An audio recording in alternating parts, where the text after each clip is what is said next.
Bienvenidos al curso de Teología Contemporánea. En esta primera clase, antes de iniciar con nuestro recorrido por los siglos XX y XXI en cuanto al quehacer teológico, tenemos que detenernos para sentar las bases para el diálogo teológico, principalmente porque estaremos viendo teologías opuestas, incluso contrarias a las que nosotros tenemos en nuestras comunidades de fe o en nuestras denominaciones. Por eso es importante desarrollar la escucha atenta y respetuosa de posicionamientos distintos al nuestro, pero para ello hemos de sentar las bases para el diálogo teológico. Esto es lo que examinaremos en esta primera lección. Por ello, nos concentraremos en tres puntos principales.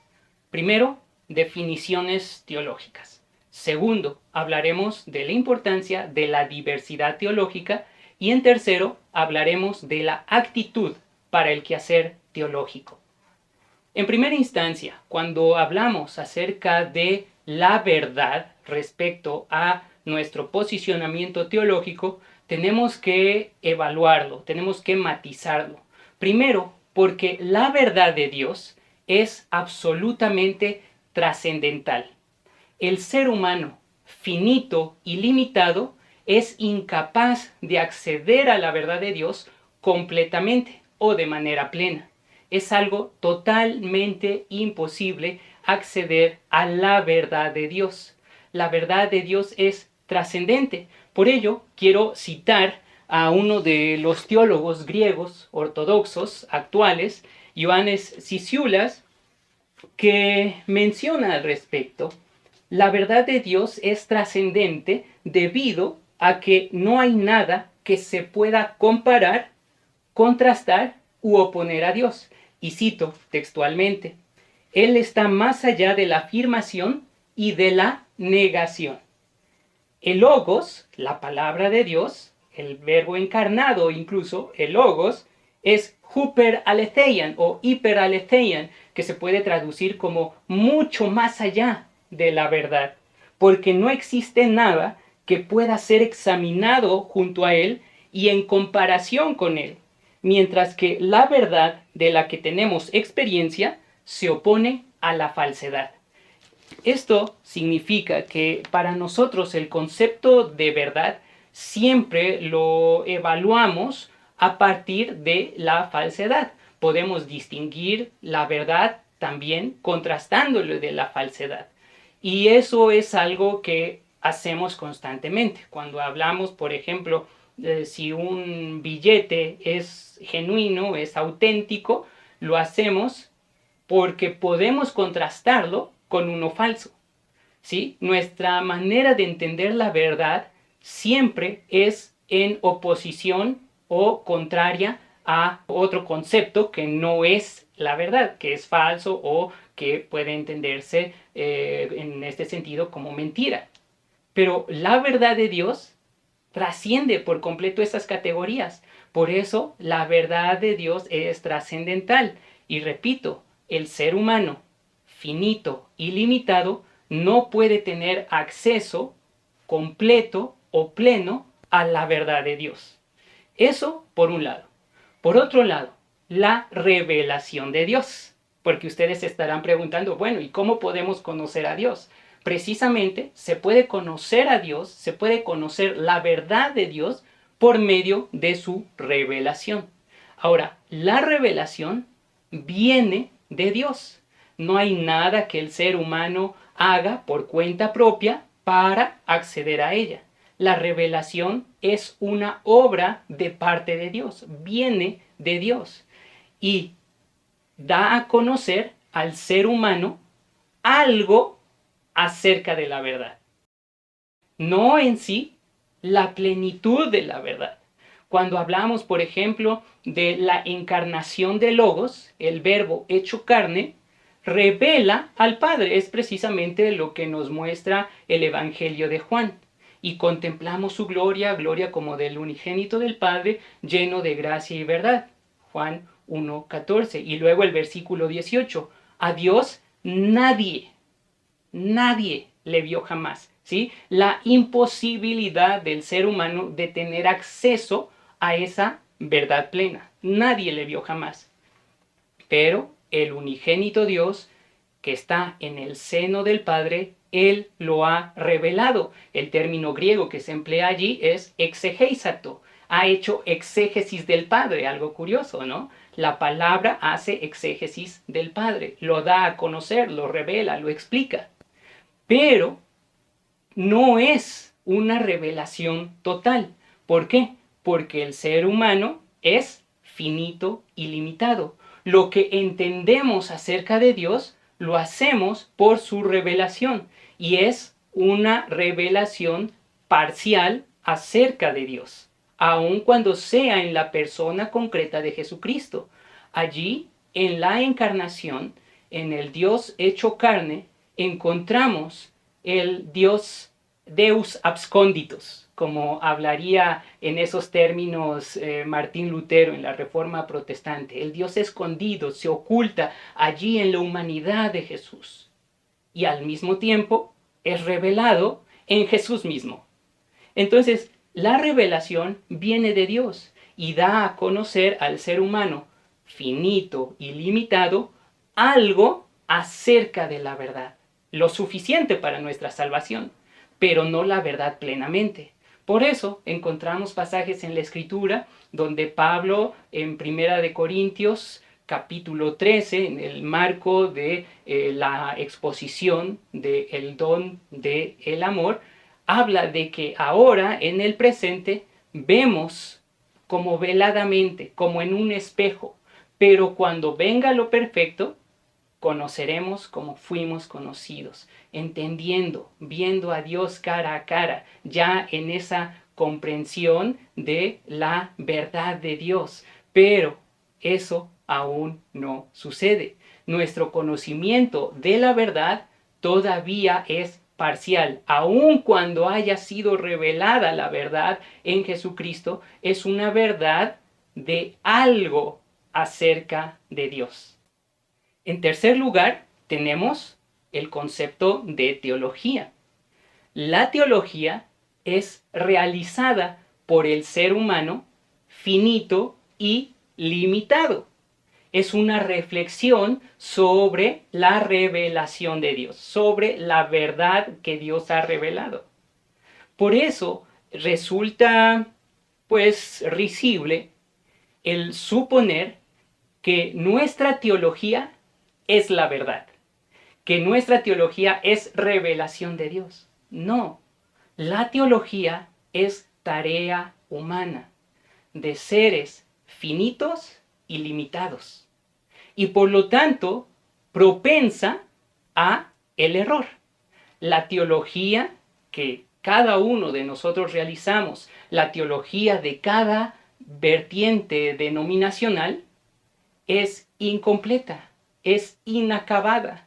Por eso la tarea de la iglesia es el quehacer teológico.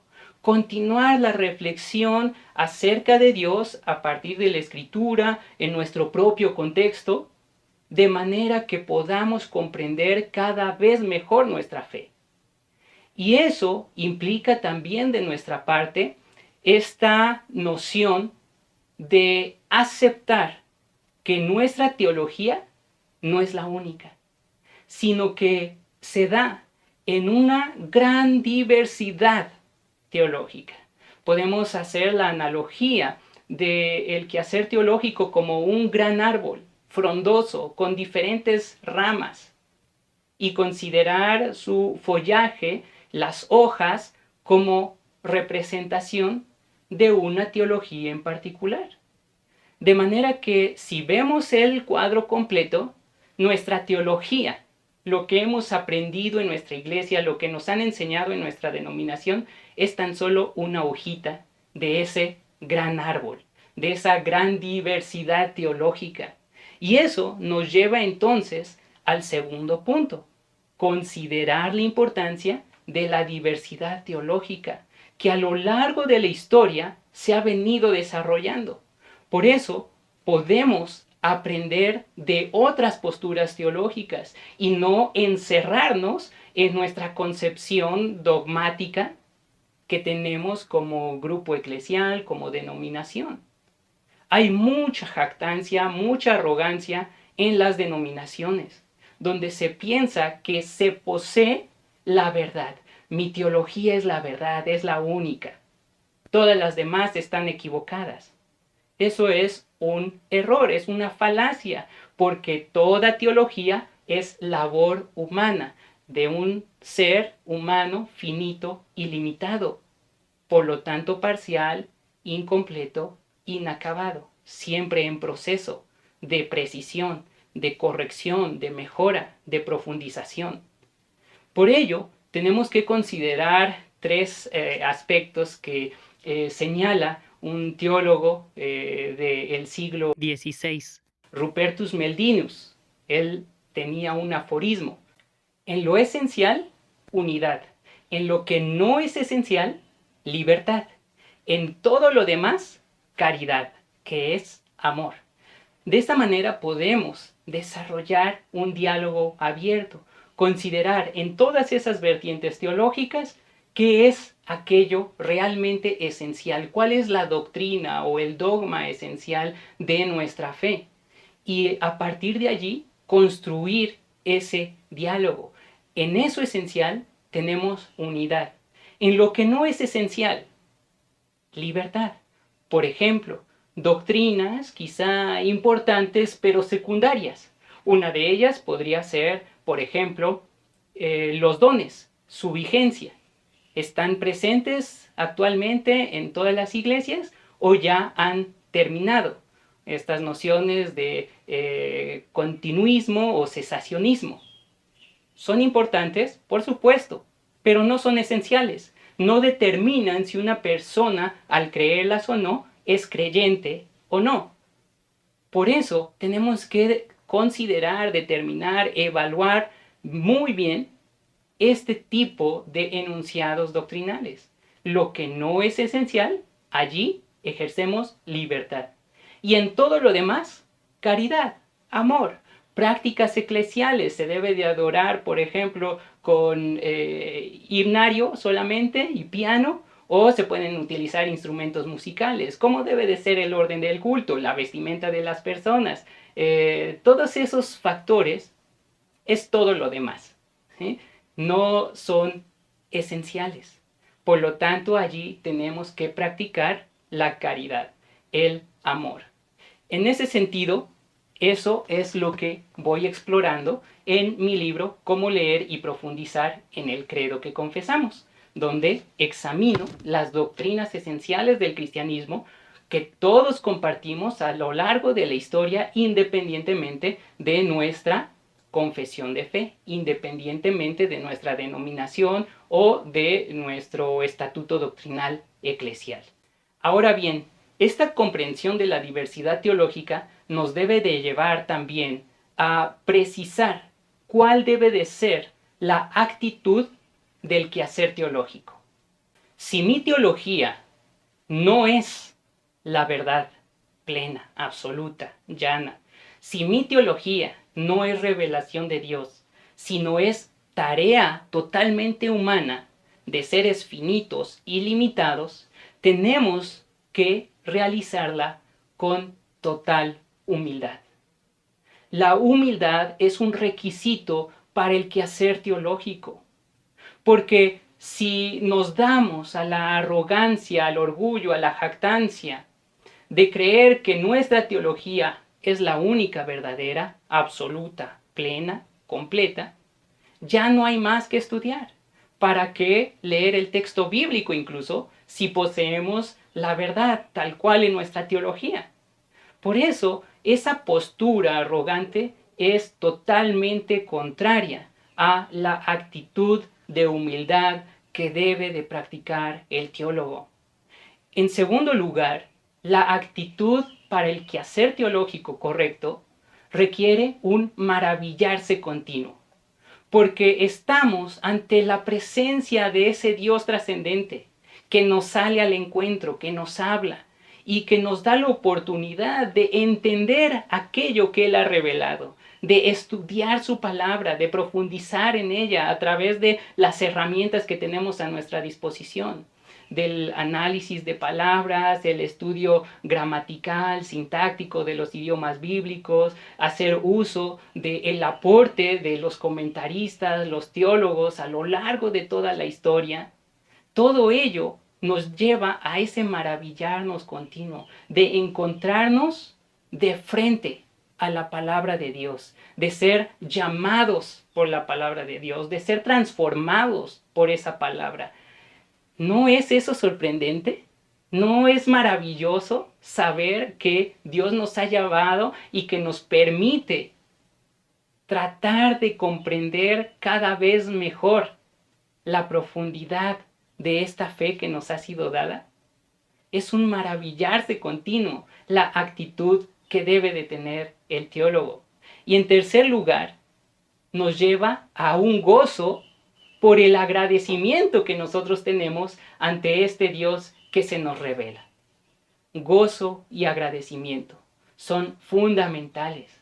Por eso, ahora, en este nivel de la licenciatura, en este año escolar que están cursando, tenemos que preguntarnos, ¿tengo ese gozo de seguir aprendiendo en este recorrido del quehacer teológico?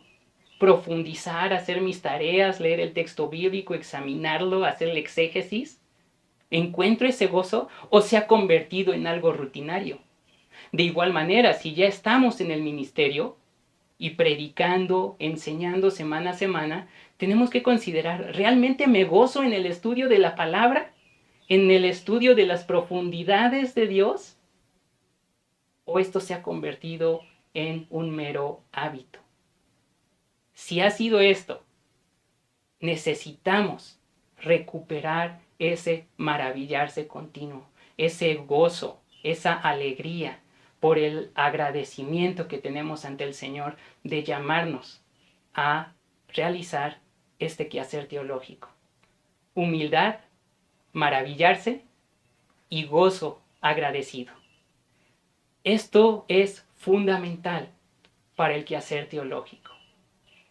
Y es importante que lo tengamos en cuenta ahorita, al inicio de este recorrido panorámico, porque iremos conociendo posturas, vertientes teológicas distintas y a veces hasta contrarias a las que nosotros tenemos.